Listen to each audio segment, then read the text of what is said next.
This morning to the Sports Authority meeting. We are pleased to see you in the audience, and we're pleased to have our board attendance very good this morning. We've had a very exciting sports week here in Nashville with the SEC tournament at Bridgestone Arena. We know that there was a lot of blue in that arena, and wonder why. I want to remind everyone that as to the appeals process for decisions of this board, you'll find them at the top of the agenda as well as on our website.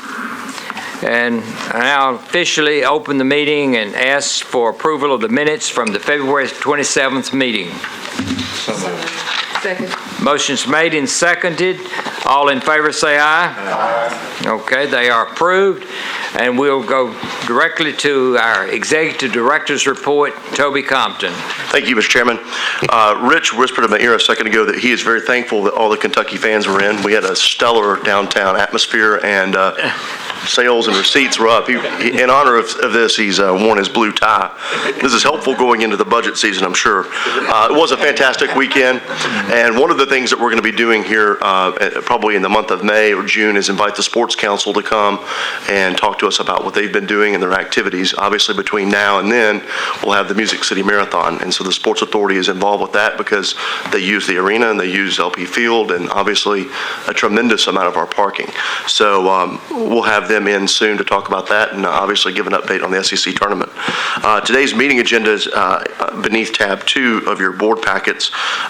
You can seek out the information here. We'll start with the Predators report in just a few minutes, followed by the First Tennessee update. Item 6 in your packets is an agreement between the Sports Authority and the state of Tennessee for parking at the ballpark. So that will be an agenda item where the board will have to take action. Then we will have an update from the Tennessee Titans and LP Field, followed by the LP Field capital reimbursement, which is also an agenda item which will require the board to take action on. It's been a busy period, obviously, with all of the good things. We're 30 days away from the ballpark opening, so that's taken up a tremendous amount of our time, but we're very excited about that. And with that, Mr. Chairman, I'll just conclude that we're really excited. Things are really going well for the Sports Authority. Well, I know you've been busy. You and Monica, the staff continues to represent us well and do a great job in Nashville. The next item on our agenda is our Bridgestone Arena and Nashville Predators report. And before we do that, I just want to mention that Sean Henry will be giving that report. But in our audience is Jeff Cogan, and Jeff was just recently recognized, if you read about him, as outstanding leader and business person in our community. And Jeff, we congratulate you. I see him hidden back there in the audience.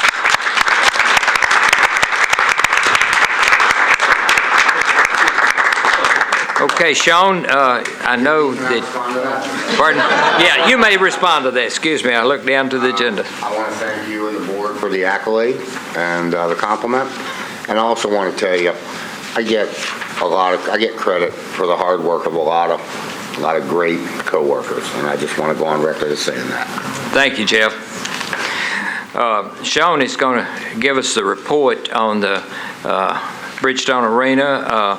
I know that your staff has been kind of busy the last few days, Sean, but give us a good report. Well, I don't really have a reporter anymore because I was going to just talk about Jeff. And now you blew it for me, JD. But it really is a big honor. And as Jeff just said, when you gave us the opportunity 4.5 years ago to launch our business forward, when we had a lot of issues, really it generated a lot of personal accolades for a lot of us, a lot of awards, but most importantly, a report that we get to give today that's pretty positive because of the tone that you set. So thank you for that. You mentioned the SEC basketball tournament. It was an incredible weekend. I think we have a ball for everybody. Let's see if Toby can catch us early morning. I know we can tweet. Looks like Patrick's Day, right? Well, I wasn't going to bring that up, Toby. But being you did, it is post-holiday today. We did have a game day yesterday, and I don't know if you know this. This year we've had 3 meetings after a game, and our record is what, Toby, after those meetings? We're 41 and something. We're actually 0-2-1 after a Sports Authority meeting. So if you can get a little better at scheduling, we'd appreciate it. Fair I think Coach Laviolette may come visit with you next time. We also have a sold-out concert tonight. So again, Toby, if you want to start meetings at 4 in the morning, on the day we're going to have a sold-out event, we appreciate you doing it a little bit differently, or at least in our building, so thank you. But from a report standpoint, you have the numbers in front of you for January. It was a great way to start the calendar year, the first month of the second half of the fiscal year. And if you remember, the whole year, I kept talking about the record year of last year, and we started this year with a bang, not as good as last year. Last year was very front-loaded, but we had some really strong events, but we knew the second half, we had some great things planned and to be announced, and I can't believe where we're sitting right now, because the first 6 months when I told you every month we're going to catch last year's numbers, I wasn't lying, but I was very, very, very, very optimistic, as I normally am. And after every meeting, Kyle and David Kell sitting in the back would say to me, "What are you saying up there? There's no way in the world we're going to hit next year or last year's numbers." We're sitting right now, I think, $80,000 behind last year on a bottom line number, with the best yet to come. So I think we're going to beat next year's numbers. And now, I'm not even being optimistic. I think we're going to do it. So it's really, we're sitting in a great position. Again, January, real strong month. It's really the month of family shows for us. And blew every one of them out of the water. Real topical, obviously, is what we just went through with the SEC tournament. It's the first of our 12 SEC run, and they couldn't have been happier. We had a new commissioner announced on Friday, and Greg Sankey, been a friend for a long time, been a friend of Nashville since he decided to bring 12 tournaments here, and we couldn't be better situated with a better partner than Greg Sankey. So it's an exciting time. Had an opportunity to walk them through the building, all the changes. They had a chance to use the Lexus Lounge for the first time, and they were pretty excited about it. And I think next year they're going to use it a little bit differently to really showcase our building even more so throughout their entire footprint. He couldn't be happier about all the capital improvements, the new seats that we're putting in, the Wi-Fi, all those things were help driven by them, and we wouldn't have gotten all the SEC tournaments if we didn't do those. So, thanks for teeing that up. Normally when we talk about March, when we have an SEC tournament, we're done. After the SEC tournament runs, after the holiday hits, after Toby sadistically schedules his meeting the day after holiday, we're done for the month, and we talk about what a great month it was. But our second half of the month is as strong as the first half, with tonight's show with Fleetwood Mac, sold out show, 2 Kenny Chesneys and Bob Seger to close out the month. And then, by the way, we have Nickelback as well and a few more games. So it's just a tremendous month. This month, when we close it out, we'll be ahead of last year's number. So we're sitting in a great position. From a Predator standpoint, a lot of people are down right now over past 10, 12, 13 games, whatever it may have been. But fortunately, the way we've been playing the entire year, we're still sitting at the top of the NHL, top 4 or 5 teams, wherever it may be, competing day in and day out for our division, for the Western Conference, and then obviously for the best record in the NHL. And we're very fortunate that we had that fast run, start that we had. And again, the past 10, 12 games, we wish it turned out a little bit differently. But what's pretty exciting is, Jeff's in a bad mood. He just told me, I'm not going to address the group. I'm afraid of what I'm going to say because we lost last night. But we got a point last night. We were losing, came from behind, got a point in overtime by putting the game in there. And it's great to walk out of the building and have all your fans mad at you, because their expectations are completely different today than they were a year ago, if not for the past 15 years. And that's pretty exciting. Last night was sold out. Every game remaining of the season is going to be sold out. We're going to beat our sellout record by about 5 games this year before the playoffs even start. So things are very, very positive, and there's no doubt we're going to turn it around. We still have the best defenseman in the league. We probably have the second best defenseman in the league as well. We still have the best goalie in the league, and we have the most exciting coach in the league. So we'll get back on the right track. We have 10 games left, and we're going to replicate what we started the season with. And we're going to put ourselves in a nice position to start the playoffs, to ideally have a really, really deep run, and where people are walking in wearing shorts because it's so hot out, and then have to go buy a sweatshirt at the new team store, to warm up. But things couldn't be better on that front from an arena standpoint, team standpoint. And then Ford Ice, which Kyle mentioned in the report. We were optimistic when we opened. We thought it was going to be a neat campus, the library, the rec center, the park, our facility. We weren't sure how it would all engage, how it would all come together and create something bigger than just any individual facility. But now when you see it, if you haven't been out there, I hope you get a chance to soon. I'm sure we're going to host a meeting out there. It is incredible. The numbers we're putting up are almost double what we thought we would have as far as enrollments going, open skates, youth hockey, adult hockey, pickup hockey, figure skating through Scott Hamilton School. It's just tremendous. We just started our second youth league, Danny, 2 weeks ago, I guess it was. We're up about 20% in enrollment for kids playing. 5% of all kids that are playing in our league out there are are on scholarship through us. So their fees, their equipment, their clinics are all paid for, through our players, through the Predators Foundation, and then through Vince Gill. So it's tremendous. I'd like to see that number even grow a little bit more. But it's nice to see that many kids new to hockey, touching it, fall in love with it. And what Danny designed from our scheduling standpoint, instead of doing a 4 or 5 or 6 month schedule and league for the youth players, we're doing these mini leagues. They're 9 weeks or 12 weeks long, which allow kids not to choose between sports and really practice what we always preach: play baseball, play football, play volleyball, play hockey as well, and get kids playing a lot more. It kills us when we hear a coach say to a 10-year-old, well, you need to decide your future. Pick a sport today, which is maybe the dumbest thing a coach can say. So really what Danny's designed out there is the ability for kids to play hockey and something else and find an interest.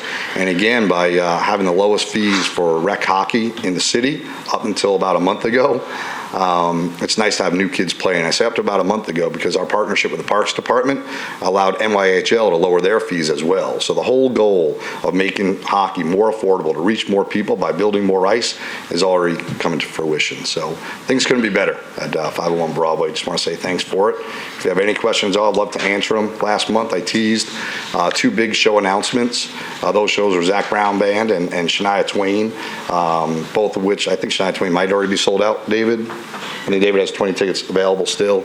Zach Brown will sell out, just came out of pre-sale. And then I think our friends across the river have a big show to announce as well, which we're pretty excited about because David Kells for the past 3 years have worked with that tour, the management, their marketing department, make sure that this city doesn't get skipped when that tour comes about.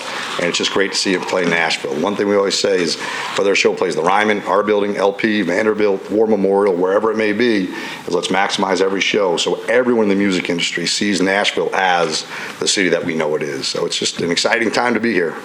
Kathy? Sean, so the scholarships, what's the process for that? Is it simply needs-based, or how does that work?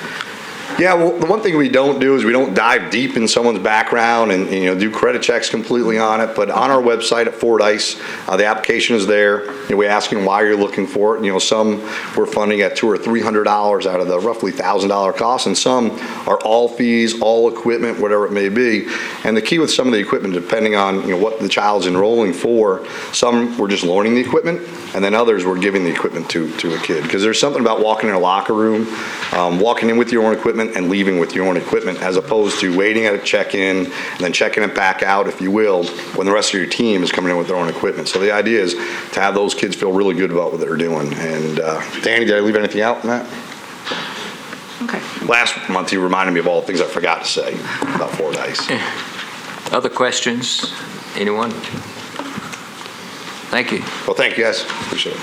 Thank you, Sean. That's a great report, and your staff, I think, did an incredible job with the tournament, as you do with all events there, and represents Nashville well, and it makes everyone look good. Thanks.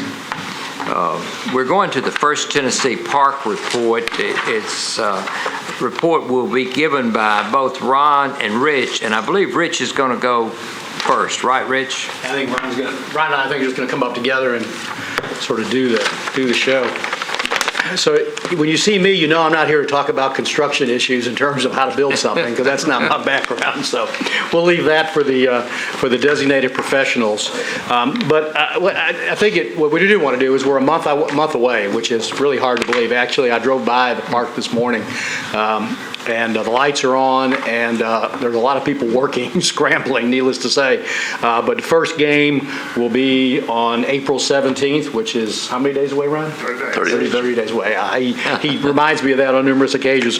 We're 30 days away. And so it seemed like it was a good time to not only give you a construction update, but also to sort of talk about where we are from a financial perspective on this project. As you know, we've been working closely to get it done. It's obviously we've hit some snags in the course course of the project because of some conditions and things that Ron will talk about for a minute. But what I wanted to do today is sort of give you what I would call a preliminary final financing report on the project. I guess preliminary final is a little bit, I'm not sure that's a right way to say that, but that's kind of what I'll call it that, and we can go from there. We will obviously come back once construction is complete and give a more detailed analysis of the project. But what I wanted to tell you all today and sort of get out is good news and bad news. The good news is park's going to be open, it's going to be ready. The bad news is it is going to end up costing probably around $10 million more than what we originally estimated. And if you go back in time a little bit to the original estimates, you might recall this project moved at what I would call helter-skelter pace. To get this done, a lot of things had to align. We had to get the state property, which is the biggest element of it, and things had to move. Unlike a lot of other projects, this one has a deadline. You really have to be ready on April 17th for the first day of the season in order to make it work. And so because of that, the costs are going to be a little more than we anticipated. I'm going to get into that in a little more detail, but first, let me let Ron kind of give you a project update and then talk about some of the factors that have contributed to that $10 million number. Ron, have you had your spring break yet? I'm saving my trip to the beach. I am very jealous of those who've been down there, but maybe in early May. I do want to bring you up to speed and just kind of review some of the things that Rich talked about. The park is moving. The guitar-shaped scoreboard is coming together. The seats are going in. We have constant challenges. Some of the parts were delayed by the longshoremen strike. We got an email last night that they're on the way.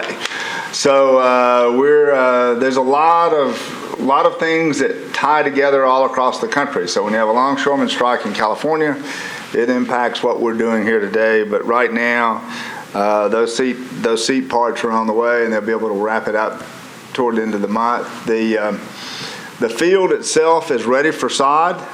We would hope the sod would have gotten here last week, but weather and conditions in Georgia delayed that, so we've got another option, and they're going to be starting installing sod today. It takes about a week. If we can get it down for a couple of weeks, then we're good to go. So everything's on schedule with the sod, so that should make a big change. I think Rich mentioned that the lights are on. We ran them for about 10 hours. Now we're going to be running them for about 100 hours when we start aiming them, but they turned on. Yeah, those kind of things are happening.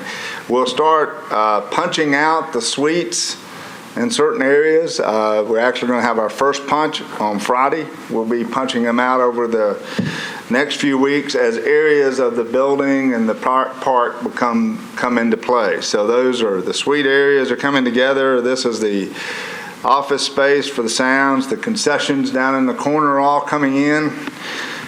But I want to remind you all that when we met the last time, we moved this meeting because of an ice storm. And that was not that long ago. That was a month ago. And after that, we had a snowstorm, plus a lot of rain in between. So we had, just to give you an idea, the red indicates days where people could struggle to get to the site, just to get in. We also had days where we could get in, but we couldn't do outdoor work. So we've had a huge impact on the weather at the worst possible time. Needless to say, we've been working 7 days a week all along, but we are really hitting it hard now to get those things done. But as Rich mentioned, we do have, to kind of summarize in 4 major areas, some things that's impacted the financial arrangements on this park. Environmental issues, we ran test pits before we bought it. Out of that, we had to make assumptions about how much soil would be considered contaminated and have to go to special landfills. We, based on those test pits, assumed about 30% of it. We stored it on site. We went into extensive negotiations with the state, but we had to move. So well over 90% of that had to be handled as special waste and be hauled, obviously a much more costly way. Other site conditions came into play, but that's the big item. Escalating construction market, Nashville is going through a building boom. And anybody who's in construction knows that when you've got a lot of, as we were putting the park together, we were in essentially a buyer's market. It changed to the contractors and subs having more of an upper hand, particularly on something with a very intense schedule. So we've seen about a 7% increase across the board in construction costs that's going on.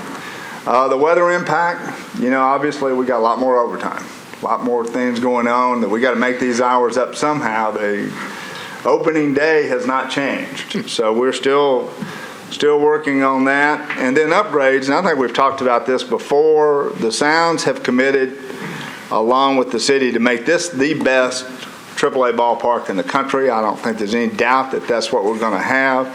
The Sounds, in addition to millions of dollars they're spending directly with contractors separate from our project, but we've got to put in an infrastructure for it. But we've also, the main things that you'll see are the scoreboard obviously is more expensive and those kind of things. So all of that has had an impact on our financial arrangements, and Rich will talk more about that in a minute.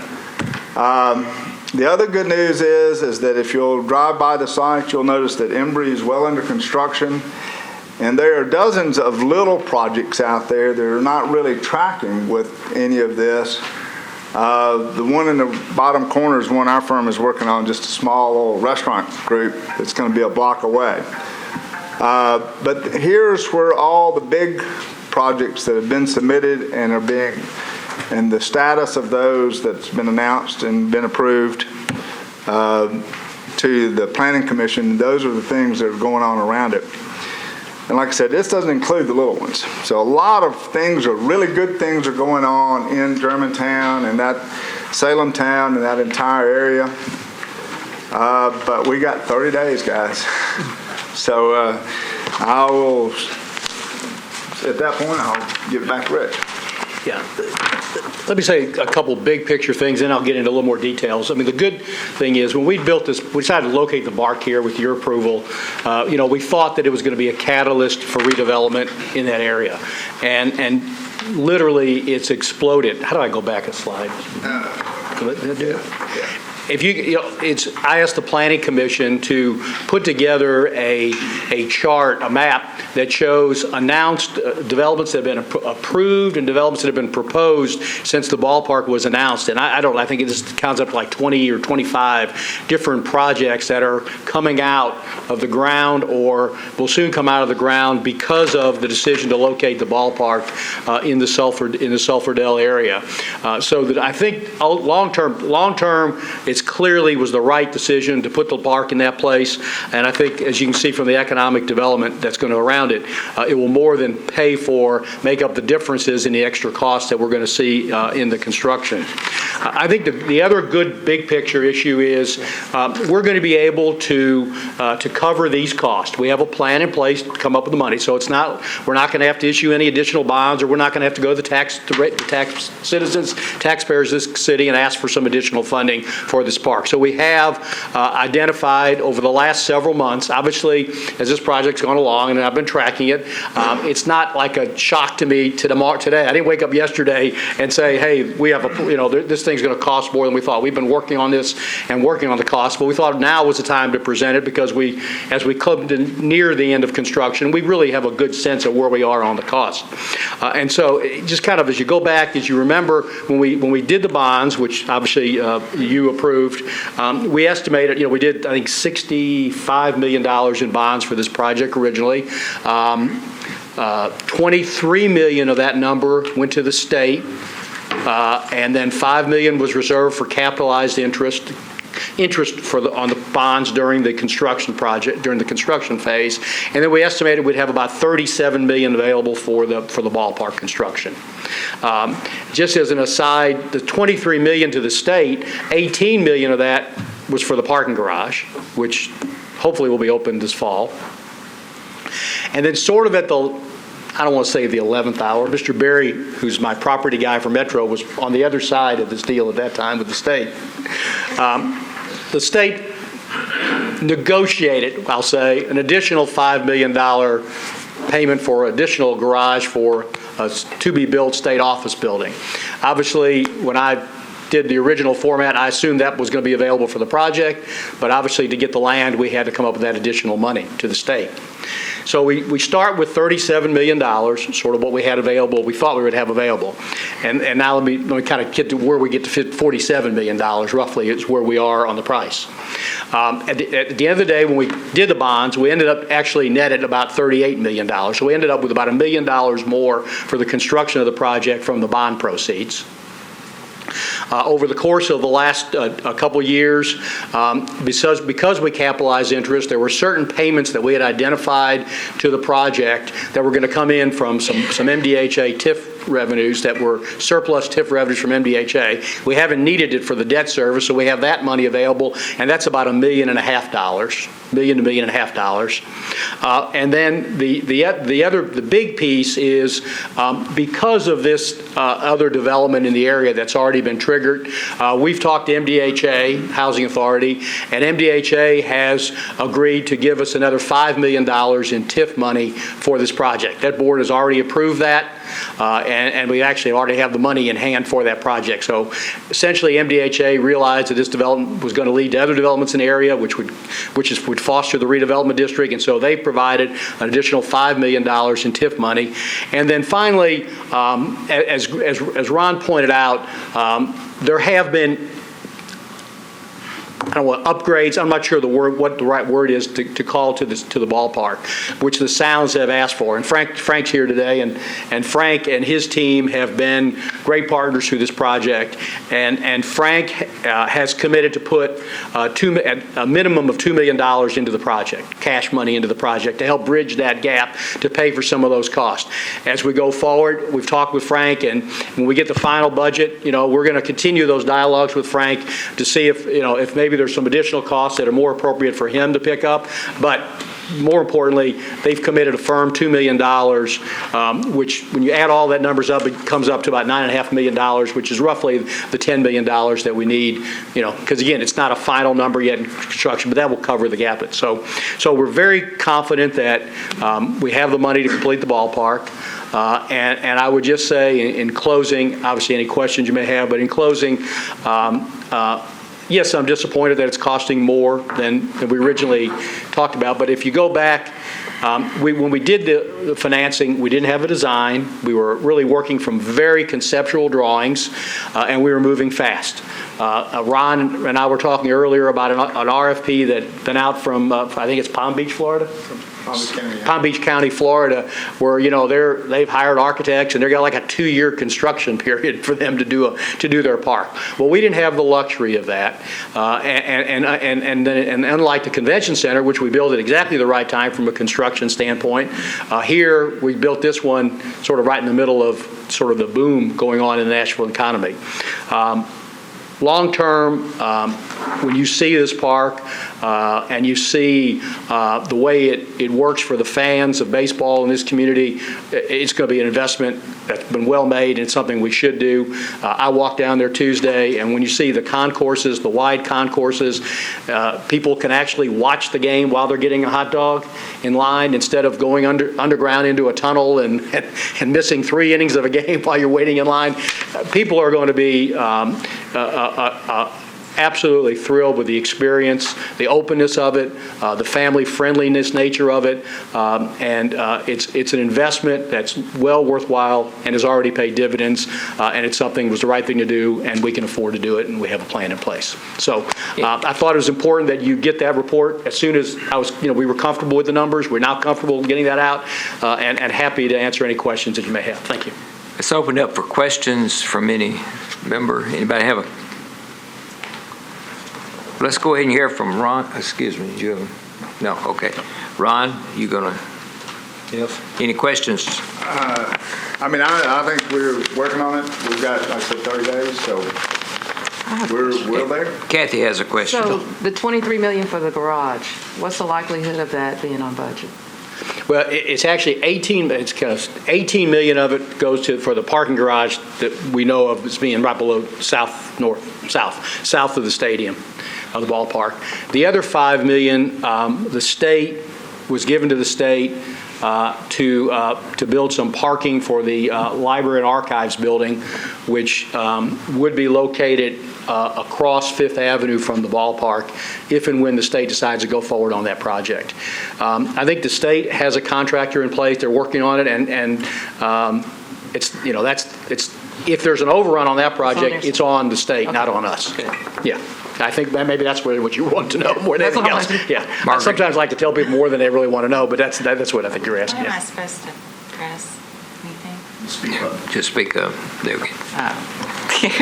Yeah. It's on. So the 5 million, we don't know if that is going to be spent on that. You said if and when. No. Is it the the 5 million for the? But the state has that money. So we just gave that as part of the purchasing. Yes, ma'am. Purchase price. So That's correct. we don't have any really say on how they use that money. That's right. And so 18 million went to build the parking garage. The other 10 million's for whatever the state wants to do. 5 million. Was for 5 million. Was for whatever. Yeah. Was it 28 million? 23 million. 23. Okay. Yeah. The other 5 million you're thinking about was for capitalized interest. Okay. Basically, the interest cost during the. Okay. Yeah. Construction. Yeah. I understand. This is the first we've gotten this, so I think Understand. we're processing it. And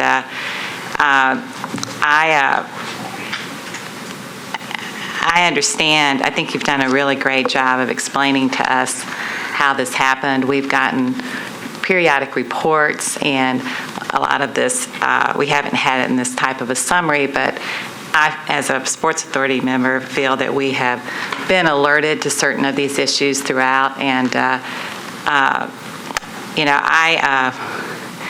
I understand that this cost has come about because the city and the Sports Authority took the position that we wanted to go ahead and get it done and be able to start in the next month.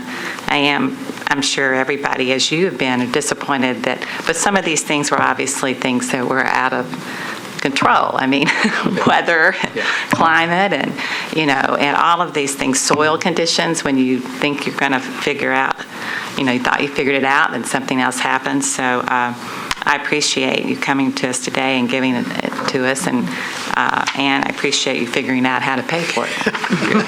Christian. We thought about maybe just having Ron present the problem and let you figure it out. I figured you would probably be putting a phone call into me anyway, so I thought we'd just sort of sidestep that one step and maybe kind of get to it all at one time. But thank you I appreciate it. another I think your question. comments were well. Ron, this would be for you. What would happen if the stadium wasn't finished in 30 days? That's not possible. There is no- I know that there is no won't plan. happen. I know that won't happen, but just in case. No, I mean, we've known the opening day, or generally, we've known the opening day for about 8 or 9 months. We've known generally when it would be all along. That's our plan, is to make it. And, it's do what you've got to do to make that day, to make it the opening day. And as I mentioned the last time, we were impacted by a lot of extraneous issues that we don't have control over. We're going to focus on the fan experience. We're out there 7 days a week. My firm's out there 7 days a week looking at that fan experience. And so that's the goal. And we've had great support with the Sounds and Sounds organization. They're running with the turf and the field because that's their area. They're going to have to maintain it. So it's a constant battle. I think many of us are becoming cranky, but that's Crankier. But that's part of the process. But like I said, when you go up there and you see those suites getting ready to be punched, and you see that grass going in this week, it's going to be huge. See the lights on. It's all coming together. It's just going to be crazy. What I hear Ron said is we're going to make We'll it. go make it right. Thank you. Exactly. Thanks. Okay, any other questions I have a lot of painting to do. to Rich or Ron? Yeah, we got Toby a paintbrush. If any of you can hammer, they may call you on the night of the 16th to come out and help them. Okay, thank you very much. And Thank you. we're all excited about the park. All over the city, and again, as I said last meeting, everywhere you go, people are talking about it and what it means to our city, so we're delighted. Our next item on the agenda is the parking agreement for First Tennessee Park, and we're going to have more than one presenter, but Toby is going to kick that discussion off. Thank you, Mr. Chairman. So the board will recall last month we did a very comprehensive update on the traffic and parking plan for the ballpark. This is a good slide to kind of have up just so we can see the area and kind of be reminded of the parking situation in the area. We had a very successful kickoff last month with that. Monday night we had in this room a community meeting that was fairly well attended. Some business folks, some baseball enthusiasts were there, but also a number of community people. And so we did the very same presentation to them and solicited their questions and input, and it was well done. We had some really thoughtful comments and some good questions.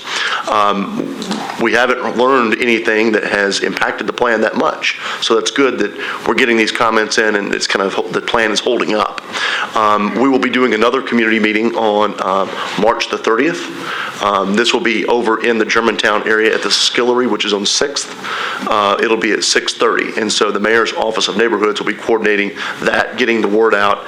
They're distributing flyers over in that area, and they're working with 2 or 3 of the neighborhood associations over there, as well as Council Lady Gilmore, to get that community presentation together. So we look forward to doing that. So that brings us up to the date now where we have to approve an agreement with the state. Obviously, with the parking garage not being ready, what we're forced to do is come up with a short-term solution, and that is to obtain those parking lots that we discussed. And so this agreement does, I'm going to let Margaret and Steve comment on the specifics, but what this basically does is it gives the Sports Authority the ability to use those lots and to work with the sounds so that the patrons can park there. There is no direct cost to the Sports Authority for using those lots. One of the things that we do, however, do in this is we will continue providing the shuttle service for state employees to LP Field. We've been doing that the entire duration of this project so far. So with that, I'll turn it over to Margaret for comments and Steve for comments. I don't know who wants to start, or Margaret, you want to walk through the legal pieces first, and then Steve, you want to? Yeah, let me give you some background to this agreement. This is actually a license agreement, and it gives, back up, I say, the state of Tennessee policy for their surface parking lots downtown is that after working hours, these lots are open to the general public. What this agreement does for us is that 3 of the lots that are owned by the state of Tennessee will be allowed for exclusive use by the Sports Authority, meaning that if we want to close off the general public to these lots, we can. If you want to dedicate these lots to season ticket holders, if you want to dedicate these lots to suite holders, or dedicate a lot to staff members and players, we're allowed to do that, which goes against the general policy of the state. So the 3 lots in question that are identified in the license agreement total about 770 spaces. Now you can add in addition to that is a Metro-owned building on 2nd Avenue, which we figure to be about 100 additional spaces. So we're looking at 870 parking spaces that would be of the exclusive use of the Sports Authority. The remaining state lots surrounding the ballpark, within walking distance to the ballpark, would generate approximately 1,500 parking spaces. Now, again, this is only the state lots. This isn't the pay lots that are also in close proximity to the ballpark. The term of the license agreement will be until substantial completion of the parking garage, which is, the last date that was given to me was November of this year. So with that, Margaret, you want to? Just see if I can figure this out. Hello. Okay, just to fill in a couple of additional areas of what the license agreement does. The termination does go till the completion of the parking garage, and then if it goes over, the termination date can go up until December 31, 2015, at the end of this year. Another element that's probably worth pointing out is that one of the lots that we are seeking an agreement for is also included in the parking garage lease that we currently have in place once the parking garage is open. So that lot will, once this agreement terminates, that lot will also be used going forward by the Sports Authority. Those are the only two areas that in the description of the license agreement that I can think of that I needed to add something to. What we're asking you to do today is to approve the agreement in the form that it is right now, and then also approve the execution of that agreement by the chair with any changes that need to be made in the future before April 17th, obviously, as we are still negotiating one final element of the agreement, and that is the ability to have a designee operate the lots for us. We've explained to the state that the Sports Authority itself, the staff of the Sports Authority consists of 2 people, and they will not be able to operate 3 lots on their own. So therefore, we have to have an additional entity to actually operate these lots. And so the resolution approves the execution of the agreement with changes made by the chair as necessary, and also designates the Sounds to operate the lots on behalf of the Sports Authority, and authorizes the chair to execute any necessary agreements to effectuate any part of that resolution. So that's all I have. Okay, let's open up for questions. Dudley? The grand total of the parking spaces, you mentioned you had 700 a number, and then 800, and then there was a reference to 1,500. How many are covered by this license agreement? 770 spots. The other additional 100 that I mentioned was a Metro-owned building on 2nd that's adjacent to one of the parking lots. Okay. What about that 1,500? Did I hear a number? Yeah, 1,500 is the remaining state surface lots, just to give you an idea of the amount of spaces that would be available to the general public on a non-exclusive basis. Okay, so what you're saying is that the state's policy is to open up these lots after hours to the general public. Correct. So those additional 1,500 lots will be available, not subject to the license agreement, but just based on the state's general policy. That's correct. And those are the lots we largely described along Roselle Parks that are over there that will be the free lots that will be available to the public, just for perspective. Margaret? So could you just, there's no money changing hands, is that right? I didn't hear anything. Not for the use of the parking lots.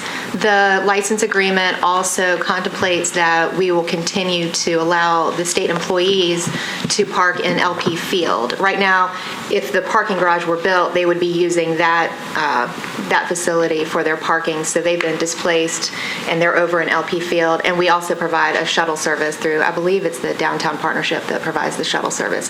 And that component would be paid for. I see. And are we charging for the lots that we're licensing? Are we charging people to park there? I don't have an answer to that question. It's Toby. Well, the 1,500 that are open to the public are free and available that we've just described. The ones that are being licensed, though, are going to be largely employees, players, season ticket holders, and so forth. So that would be, the Sounds is coordinating that and doing that. So we are licensing these parking lots for the Sounds to use for their purposes and not for the general public purposes? I mean, That's is that right? Okay. So if you could go just through Exhibit A, B, and C and tell me what they mean here, because so what is Exhibit A referencing? What is Exhibit B referencing? And what is You'll Exhibit have to C give me a referencing? second. Exhibit A is a reference to the existing parking garage lease, which is the lease between the Sports Authority and the state to use the parking garage once it's completed, and Lot 14 exclusively. And that was approved in December of 2013. And it will start as soon as the parking garage is completed, the term of that lease. Let's see, Exhibit B it will be the depiction of the licensed premises. So it's a map that shows the 3 lots. Okay, and can you show me where they are? Give me 1 second here. They are, it's numbers 4, okay, which is between 5th and 6th Avenue next to Bicentennial Mall, and Lot 14, which is bounded by Harrison and 4th and 5th. And also there is the DHS lots, which we're calling one lot, but they are, if you turn to the second page of the Exhibit B in your packet, they are to the right of 3rd Avenue. They're actually off of the map. We have arrows pointing to that lot, and it's actually on 2nd Avenue. It's between 2nd and the river. It's kind of behind some buildings. Okay, so there's not an exhibit that shows where that lot is. If you turn to the second page, up in the kind of top right corner. Okay. It has a description of where they're located, but they are one spot over. Because while it is a state employee parking lot, it is just right off the edge of this map. Okay, I understand. Are there other questions? JD. Christie? So for clarity, on those 770 spots, it's for Sounds employees, suite holders, ticket holders. So is that included in the price of their ticket? I mean, is that free, ends up being free park, or do they pay $20 to park for the game in those garages? We'll have to get, I'm sorry, I don't know the answer to that. Okay, thanks. If you could let us know. I would assume with the suites, it's built in as the suite deal. Sure. Right? With season ticket holders, I'm just not sure. Okay. Employees, players, I'm sure that's just, you're right. It's just Right, sure. cost of doing business. Yeah, okay, thanks. Okay, is there a motion to approve the license agreement relating to parking at First Tennessee Park for the 2015 season? Motion's made. Second. Further discussion.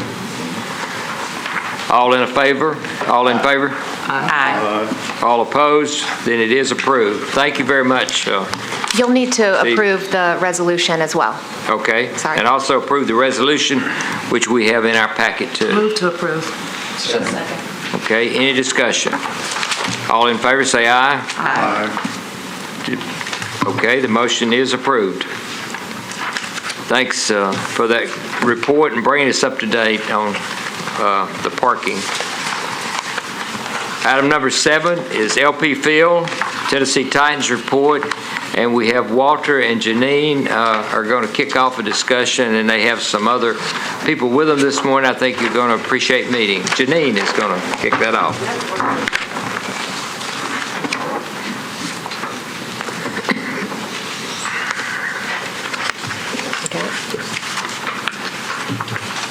Yeah, you want to sit up here too? Come on up, Rustin, it's a party.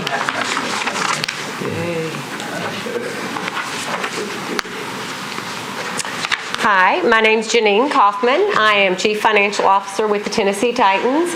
And I first off want to say thank you all so much for this opportunity to be here today and to give our presentation. I know there were several questions at the last meeting that we had in February. And so what we've done today is assembled our team to come and talk to you about what's going on at the Titans and kind of give you just a little bit of information and insight into what's happening there. So first up is our mission statement. I'm not going to read this to you guys. I think this was distributed last night, but I do want to let you know how important this mission statement is to our organization and to really what we represent. What I really want to talk today about is our vision, okay? When Tommy took over the team and the family took over the team after Mr. Adams' passing, one of the first things he told us when he sat down with all the department heads is he said, it is a new day here at the Titans organization. And we have all really taken that to heart. Something that we are really trying hard and striving to achieve is excellence. And that is excellence with our fans, excellence in the community, and excellence on the field. Now, this is not going to happen overnight, but we really feel like we have the tools in place to achieve this excellence. And it all starts at the top, okay? We are a family-owned business. We've been in the Adams family since 1959, and the family is on the board of directors. It starts with Susie Adams Smith, Amy Adams Hunt, and Kenneth Adams. And Kenneth is here with us today. I just wanted to formally introduce myself. I think I got a chance to meet everyone prior to the meeting, but this is going to be the new normal. So there'll be a bunch of us here, and we'll hope to have a nice relationship like we've had in the past. Thank you. That's wonderful. Thank you. Thank you. And so Tommy Smith is our president and CEO, and I think most everyone had an opportunity to meet Tommy and Susie at the January board meeting that we hosted at St. Thomas Sports Park. So hopefully everyone had an opportunity to do that. With us today we have Rustin. Rustin is our EVP and general manager with the team. He's going to briefly talk about today what's going on the field as well as the football operations. And then Rustin's going to have to leave right after his presentation. He's traveling. He's a little busy at this time of year, if you haven't noticed in the paper. Next up is going to be Stuart Spears, and Stuart is our new Chief Revenue Officer. Although Stuart is new to the Chief Revenue Officer role, he is certainly not new to our organization. He's been with us for 20 years, brings a wealth of knowledge to this role, and he's going to talk today about ticketing. He's going to talk about renewals and what's really going on and what we are doing to really enhance that fan enhancement from when you step onto the campus to when you leave the campus.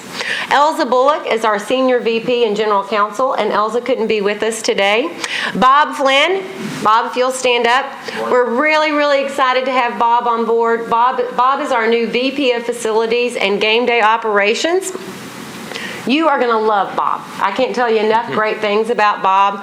Bob and I worked together when he was with the club with the Nashville Cats, and you cannot find a harder worker than Bob. He is so personable as well. We've already had a meet and greet with Toby and sat down with Toby, so Toby had the opportunity to really get to know Bob. Bob is also going to be reaching out to each one of you as he starts. He starts March the 30th, right? So we're really excited about that.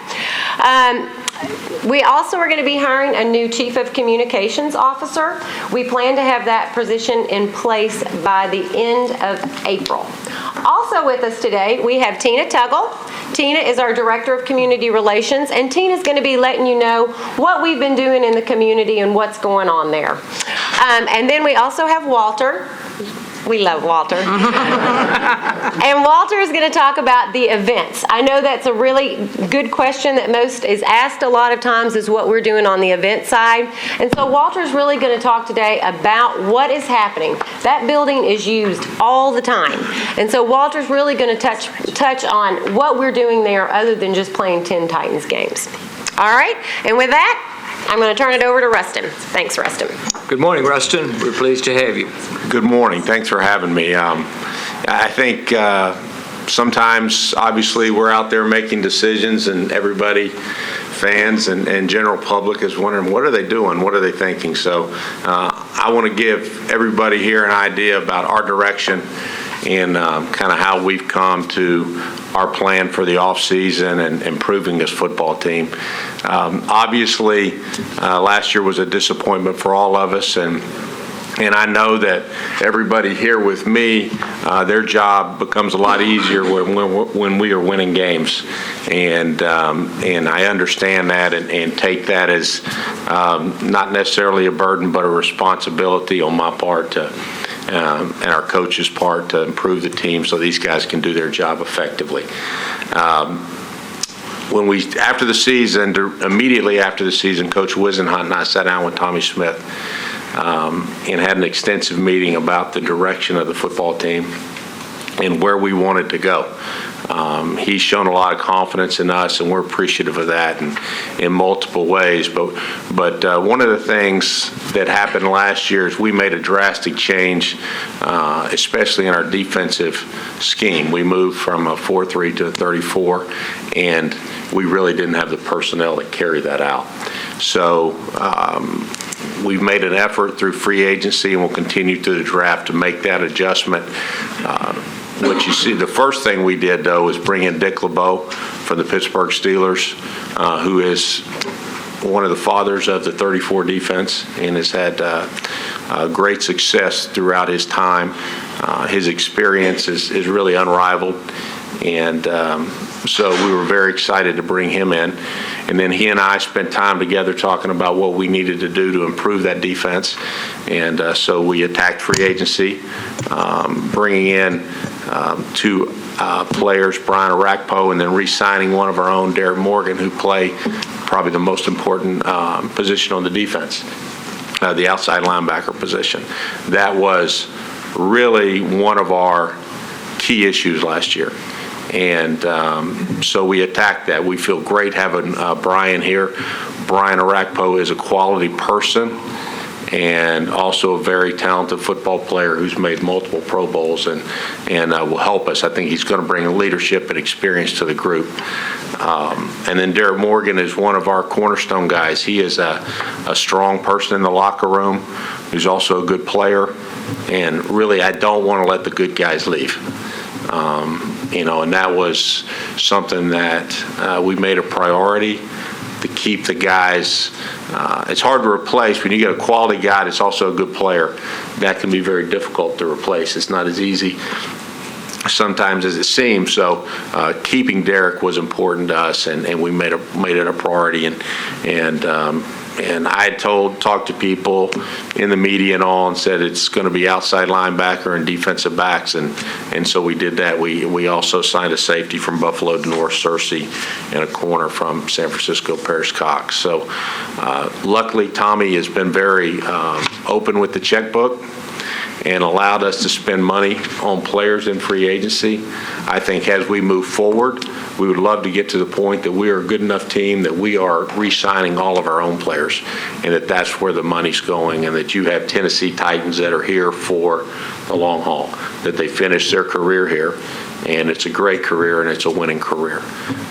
We were able to sign some more guys that we felt were, some more players that we felt were important to us that had been on our team, and Carl Klug, one of our defensive linemen, who's been a great role player for us. And then I know at one point it looked like we were just going to sign a punter and a snapper, but those guys are extremely important too, and we did that. We signed both our kickers and our snapper, Bo Brinkley. So moving forward, we really one reason we want to concentrate on defense in free agency was that it will give us flexibility in the draft.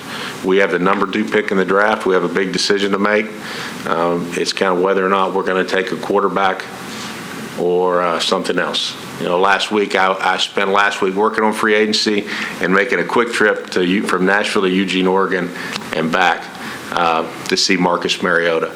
So, it's a big decision, but we're excited about that.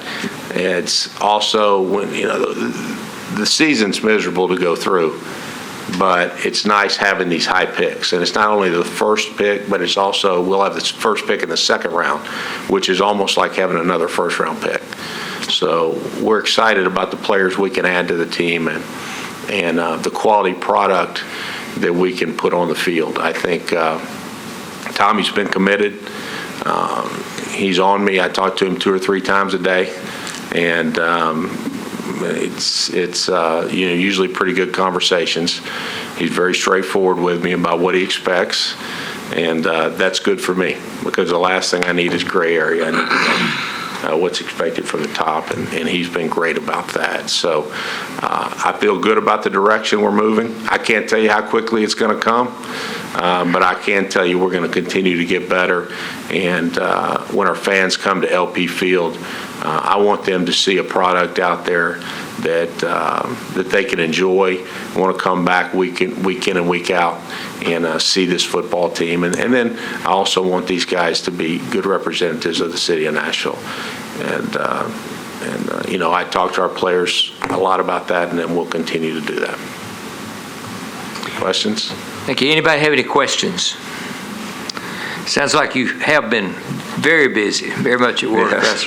And we appreciate you giving us the time this morning, and we understand you need to go, and we understand that. So, well, I appreciate it, and I love it. I love what I do. Okay. And but thanks for your time as well. Okay, thank you. We'll go back to Janine. Safe travels. Happy picking. All right, Stuart? Good morning. Thank you for the time to meet with you folks today. as important as anything that we do as an organization, we strive to maintain a close relationship with our season ticket members. We work to develop and maintain a year-round dialogue with them and try to be responsive to anything they may ask about or need. Our renewal process has begun. We sent out renewals in February to the season ticket members.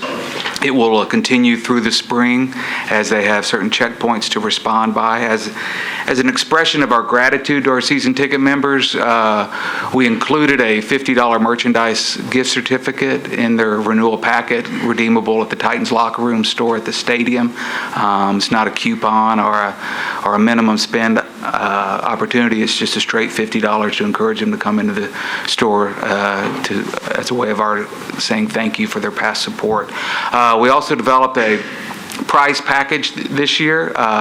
We put together 500 items that are going to be giveaways to our season ticket members. Some of them are listed on your screen there.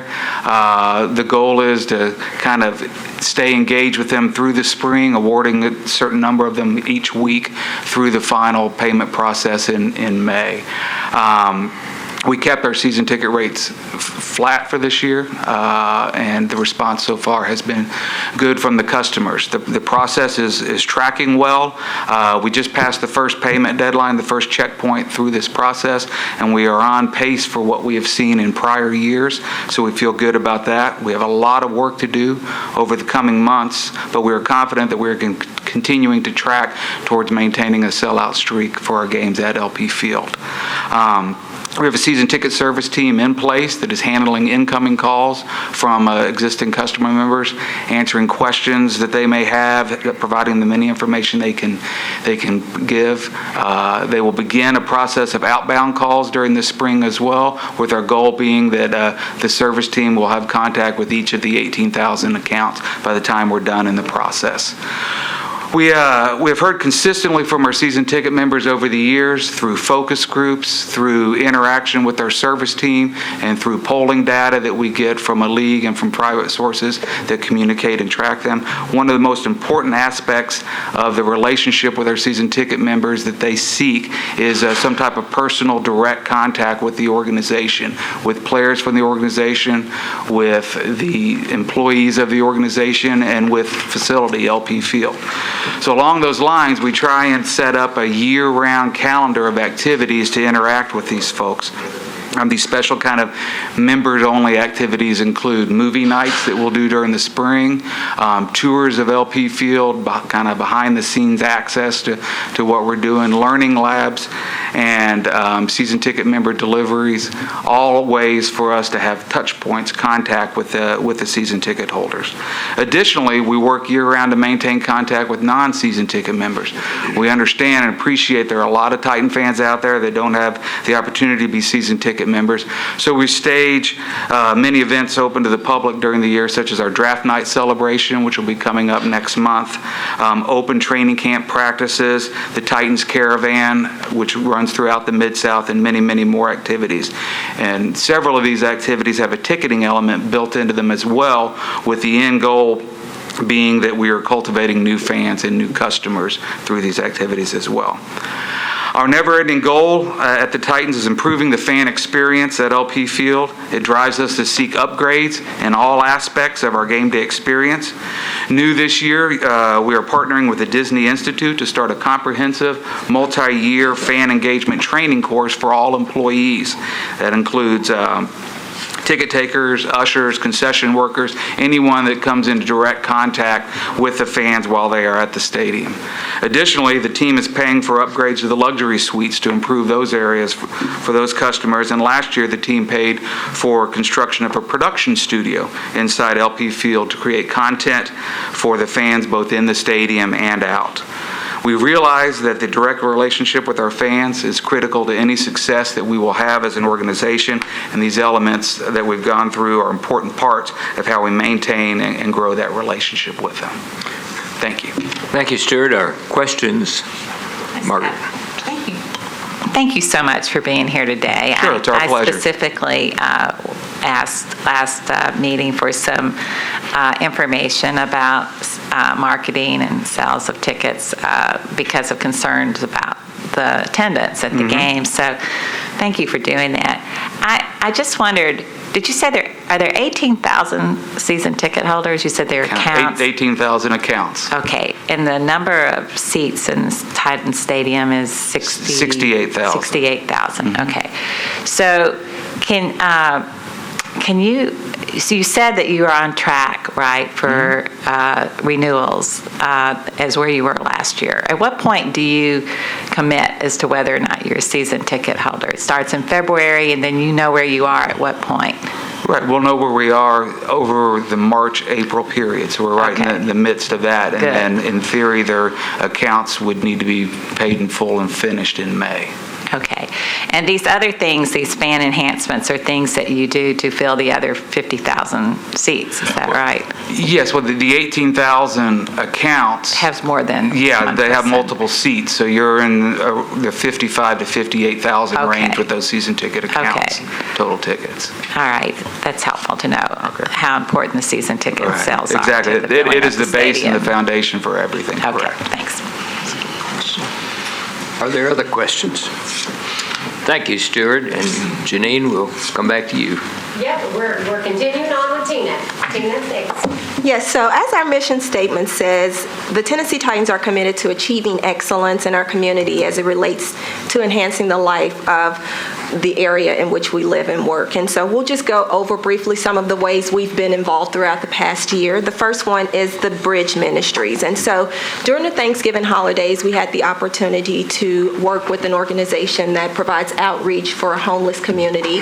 They meet each week under the Jefferson Street Bridge and feed roughly 200 to 300 homeless people. And so during the Thanksgiving holidays, the attendance grows. And so we were able to partner with the Bridge Ministry and feed over 700 people. Not only did we help provide the meals, but we also donated clothing items as well as hats, gloves, and scarves to kind of help them because the weather conditions were rather bad. We are also actively involved, and it's something that's very important to our organization. It's particularly important to our ownership is domestic violence and sexual assault awareness. And so over the course of the past year, we were able to donate over $200,000 to area nonprofits and agencies and charities that work in this space. This is something that we will continue to be actively engaged in for subsequent years and have also started to plan in ways we can be involved in the upcoming 2015 year. Youth sports is something that we've always been extremely involved in. It's very important to the organization as well. And as you look at the slide, you'll see many ways that we have been involved and will continue to be involved. And we have a lot of exciting things that we're bringing this year as well in the area of youth sports. So during the season, one of the things that we do is Titans Tuesdays. And so on Titans Tuesdays, we visit St. Thomas Hospital.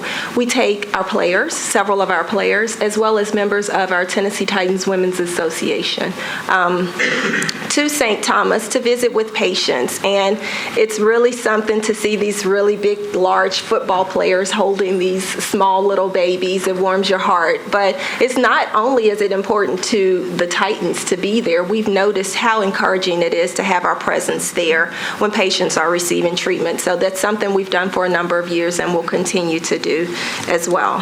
Throughout the year, we partner a lot with United Way on various initiatives that they are involved in. Two of those are the Stuff the Bus and the First Day of School campaign through the Metro school system.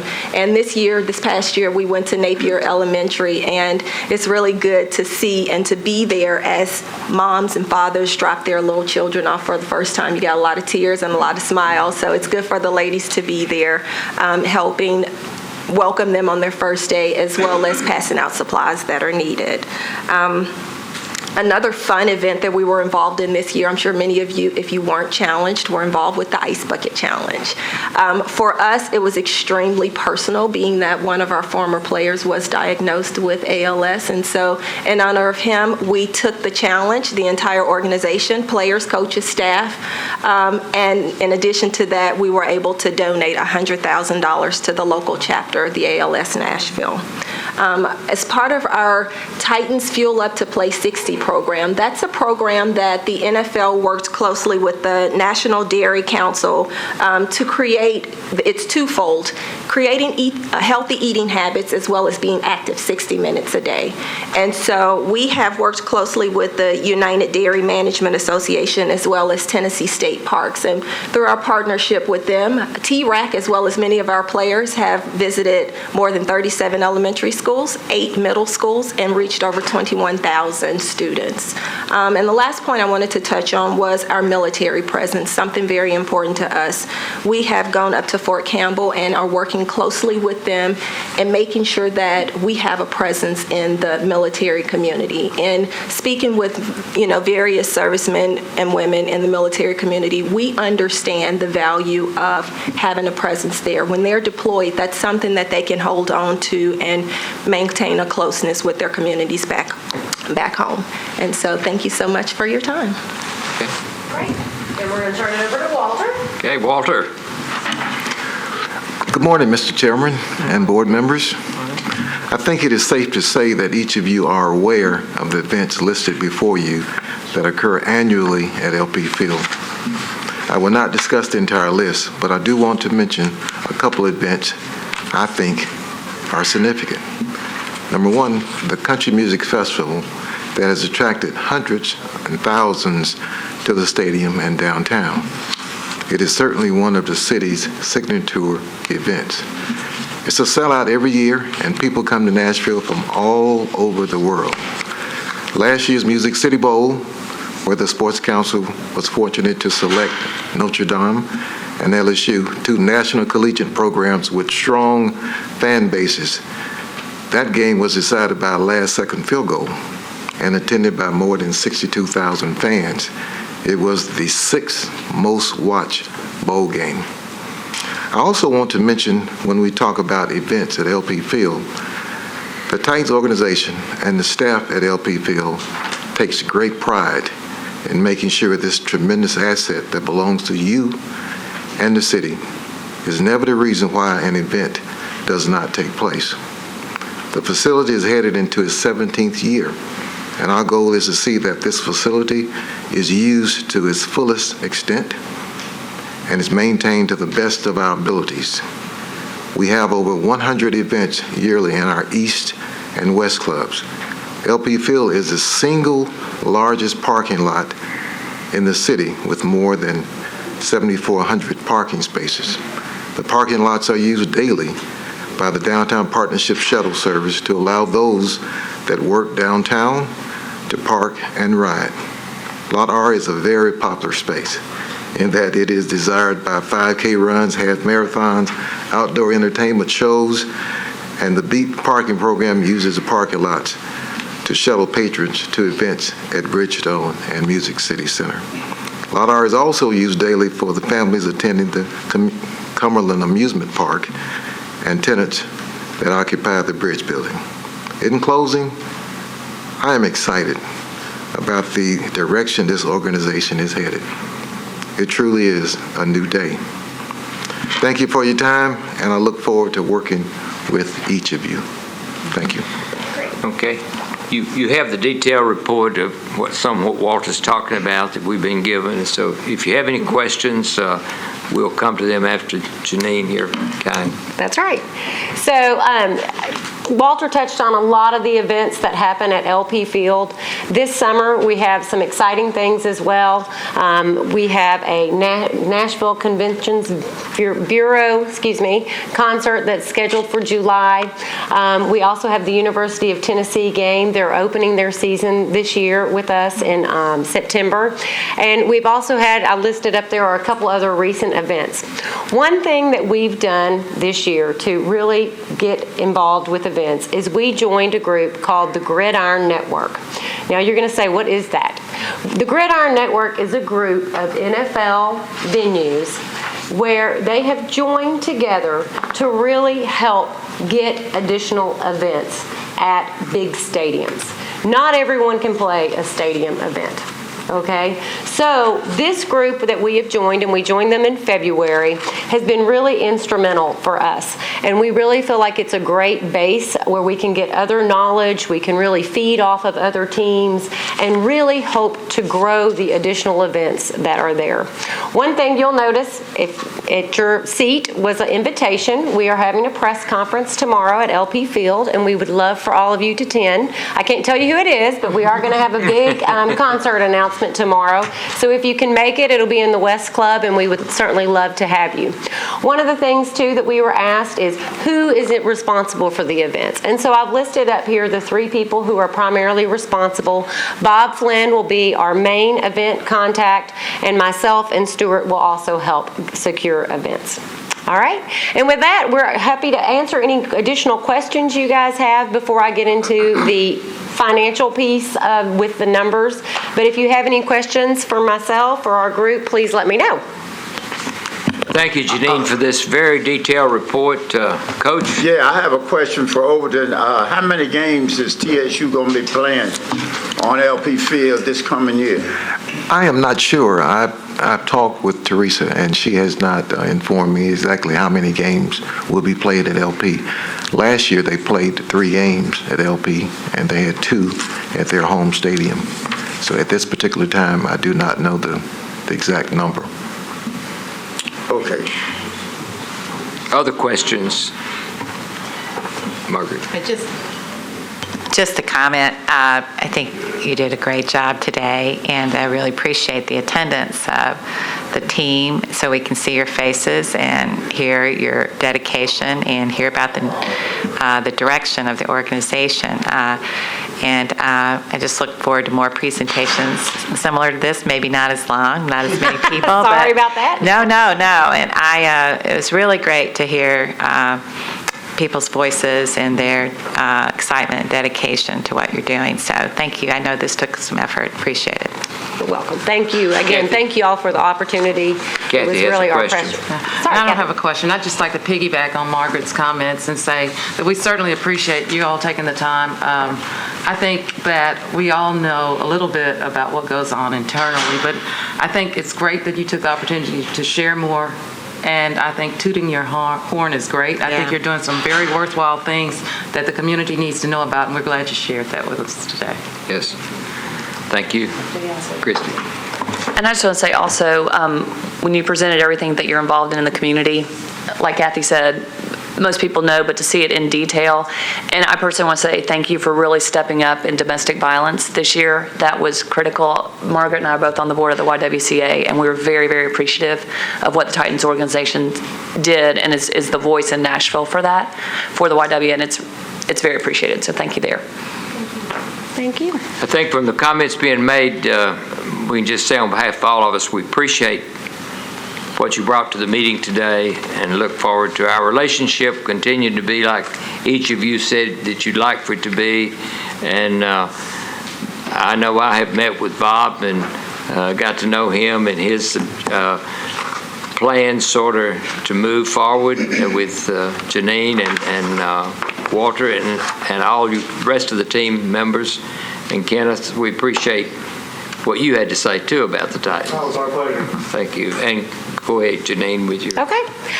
Now I'll turn to financial information, which I think everybody's got a pack of financial information, and I'll start off just on page 2. This is basically just a recap of the ticket tax. And the way kind of the ticket tax works, just to make sure everybody understands that, is that we collect the user fee from Titans games and from all the other bowl events, okay?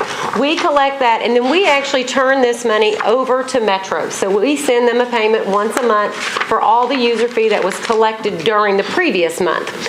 And then these reports are actually produced by Bob Lackey. So when you see this is something that Metro actually maintains, Metro Finance.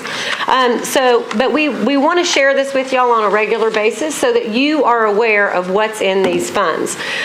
So page 2 is kind of a recap. The ticket tax is broken out into the $2, it's a $3 tax, and then it's broken into 2 pieces.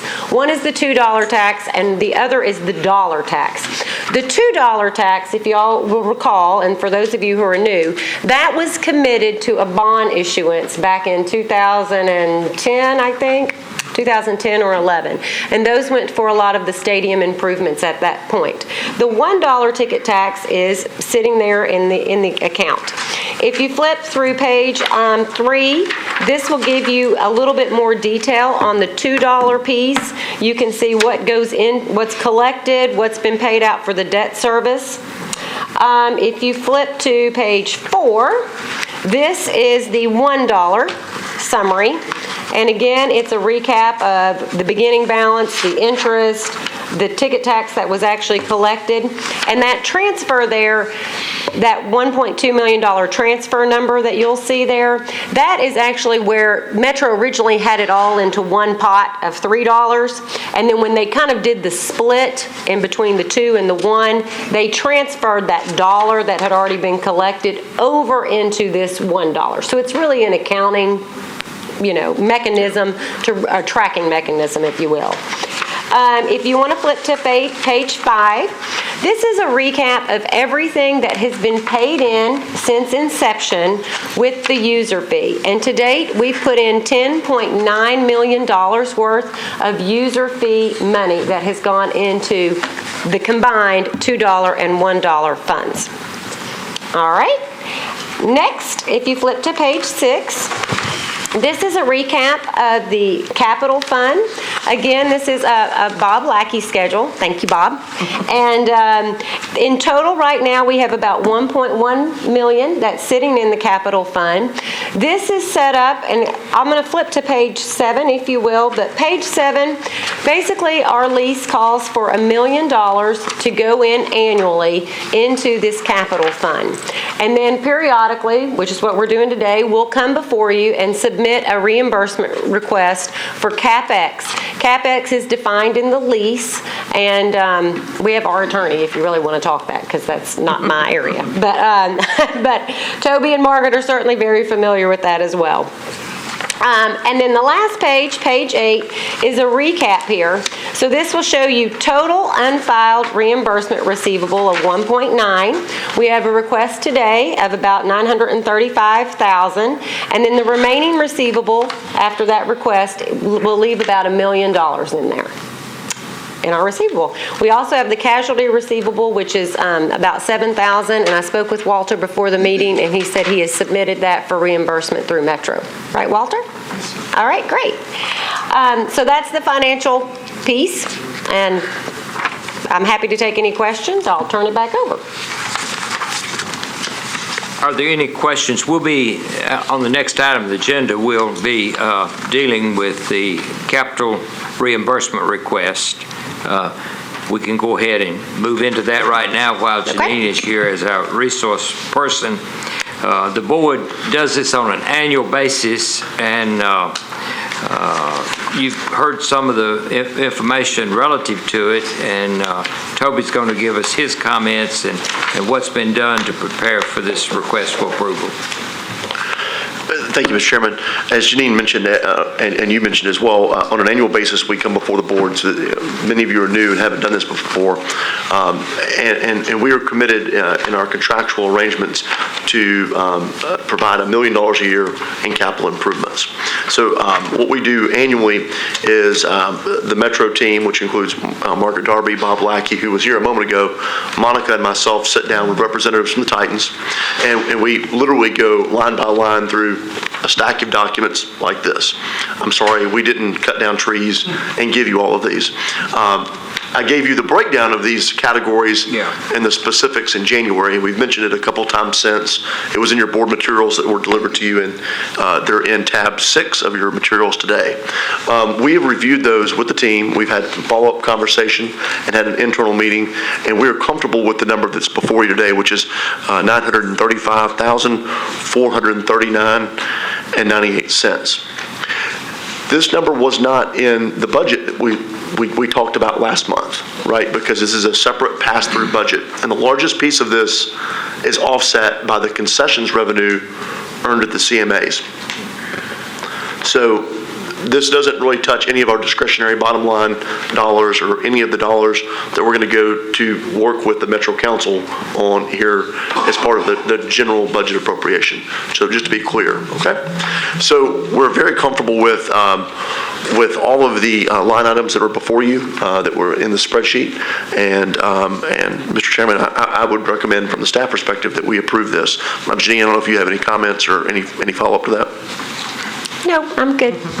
Good. Thank you. Is there a motion to approve this reimbursement expense? Motion's been made and second. Made? Second. Further discussion? Anybody? Thank you very much. All in favor, say aye. Aye. Opposed? Okay. We do, again, I can't say enough to Janine for her direction and leadership and what they brought to our meeting today, as you heard from several members of our commission. So thank you very much. Glad to do it. Okay, we're down to the next item. Thanks to everyone for participating in today's meeting and for their interest in the Sports Authority and the work that we have to do. And I would entertain a motion to adjourn. So move. Second? All in favor, say aye. Aye. Okay. Thank you, and the meeting is adjourned. Okay, for all the sports.